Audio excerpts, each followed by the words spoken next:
Hello everyone, I'm Charlie Danis of Capital Athletics, and joining me now the head football coach of the Crusaders football program. That would be Craig Candeto. And Coach, before we get to talking about what happened last Saturday, this week, Veterans Day will be celebrated. And you're a former Navy guy. You served for our armed forces for a couple of years. What does Veterans Day mean to you? It is a special day. For me personally, it makes me think about all the people that I've served with and those that I know that are currently serving. There's obviously most people have a personal connection on this day, and I have several personal connections. So I always like to think about those individuals that are still serving and those that have served before that I know personally. Again, thank you for your service, and thank you to all those who are serving in our armed forces at this moment in time. Let's now go back to Saturday. Cap Fest was going on, homecoming was going on, senior day. A whole heck of a lot of stuff was going on at Bernlohr Stadium. Talk about the events that took place last weekend. It was nice. You know, anytime you get a festivities like you're talking about around a football game, there's some excitement, there's some activity going on. So a lot of distractions as well. So that's something that we try and talk to our guys about, minimizing those distractions and focusing on the game. And I think our guys have learned to do that. You know, the product on the field wasn't exactly what we wanted, but it's always neat to see people coming back, alumni coming back and taking part in a football game on a weekend. Let's specifically focus on senior day. You only had 5 seniors that were honored before that game, but guys like Nolan Gill were able to get plenty of playing time during that game against Heidelberg. Yeah, I talked to Nolan on Monday and said, hey, you had a pretty good senior day, and I think he had 16, 17 carries or something like that. So I'm always excited for a guy to have his last home game and play pretty well. Joe Riley got to kick a couple extra points on senior day that he hasn't been able to do in the last few games. He hasn't had the shot. So it's neat to see those guys go out with a pretty decent day. Let's talk about that football game, a 52-28 loss to Heidelberg. Let's focus on the positives for the second straight week. Corey Eater had a good game at that slot back position. Yeah, he did. He's a solid player that we can count on. He made a nice run there on the sideline. We made some adjustments based on the defense that they were running, and really on his long touchdown run, a lot of guys made great blocks. Our receiver was blocking a guy out of bounds. Jake Skelton, our offensive tackle, made a great block on the safety, Zach Kennedy, and then Corey made the Mike linebacker miss and somehow tiptoed down the sideline. I couldn't really tell from my vantage point. I thought he was going to get called out, but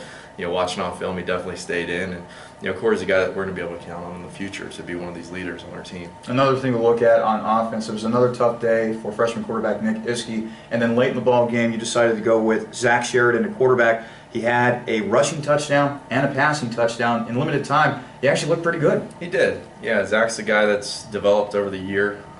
He's gotten in on some kick returns on kickoff, and I think that's given him some confidence to be out there in the action. And when things weren't going very well on offense, Nick did some good things. Nick did some bad things on a Saturday, and I thought, hey, Zach's going to have a shot to get in there and see what he can do, and he played well. He played really well. He took care of the football. He made some good decisions in the passing game and ran the option really well for us. So we're excited about Zach's progression this year. What does the quarterback situation look like going forward? Obviously, Zach looked pretty good. You said before today's interview that you're going to have Nick Iskey still as your starter at quarterback. What's it going to look like heading into that final game against Marietta? Yeah, Nick's going to start for us. I mean, Zach did some good things and he played well. Consider when he was in the football game, there were some backups in at that time. We had some of our backups in, obviously. So I never am going to judge, change starters based on something that happened in a game like that. So Nick's going to get the start again. I think he's earned that position and practice as a starter all year. There's no need to make wholesale changes for us right now. But Zach is definitely going to get some more time. He's proven that he can be trusted with the football in his hands. So I don't know if it'll be a 50-50 split or what it'll be, but Zach's definitely going to get in the football game earlier than he has in the past. Your final opponent of the 2014 regular season, that would be Marietta. It's been a tough year for the Pioneers, 2-7 overall, 1-7 in OAC play. Nick O'Neill has been a bright spot for them at the running back position, but they've had some trouble with the passing game. Your thoughts on Marietta? Yeah, I mean, they're struggling like we are. I think we match up really well with them. I'm excited to go out there and try and get our 3rd win of the season. They're going to be hungry as well. If they look back at last year's film, they had us at halftime, and then we came back, had a strong second half, and kind of distanced ourselves from them. But I think our 2 programs are in very similar spots. A lot of young guys on the 2 deep. You look at their 2 deep, it looks very similar to our 2 deep with freshmen, sophomores across the board for the most part. Their offense has struggled, which I think is good for us because we've struggled on defense. So it'll be interesting to see how that battle plays out. And their defense has actually been one of their brighter spots for them this year. Their defense is third in the conference overall total defense. So they've got some players over there. They made some good plays and some adjustments on that side of the ball this season. And obviously our offense has moved the ball at times. So it looks like a pretty good matchup on paper. I think the team that will be able to control the ball and take care of the football is probably going to come out on top. And I think that special teams are going to play a big role this week too.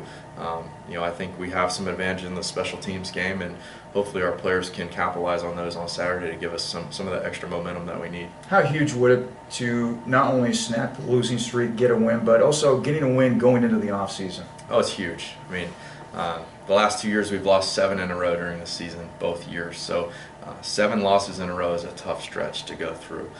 So to be able to put a win and cap this season off with a win is going to be an exciting time. It's also going to, like we've talked about, create that momentum going into the offseason, because as we've talked about numerous times this season, how young we are, we need some positive things to happen.